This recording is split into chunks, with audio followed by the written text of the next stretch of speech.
Hello viewers, this is daily 5 English questions for speaking practice day 10. If you could wake up and suddenly know a new language, which language would you choose?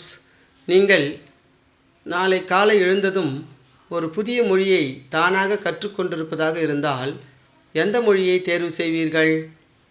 What is the funniest dream you have ever had? நீங்கள் கண்ட மிகச் சிரிப்பூட்டும் கனவு எது? If you could change your name for one day, what name would you pick? நீங்கள் ஒரு நாள் மட்டும் உங்கள் பெயரை மாற்ற முடியுமானால் எந்த பெயரை தேர்வு செய்வீர்கள்? What is the best thing to do on a hot summer day? ஒரு சூடான கோடை நாளில் செய்ய மிகவும் நல்ல விஷயம் என்ன? If you could ride in a spaceship, which planet would you like to visit? நீங்கள் ஒரு விண்கலத்தில் செல்ல முடிந்தால் எந்த கோளுக்கு செல்ல விரும்புகிறீர்கள்? வியூவர்ஸ், இதற்கான விடைகளை எனக்கு கமெண்ட் பண்ணுங்கள். Don't forget to subscribe.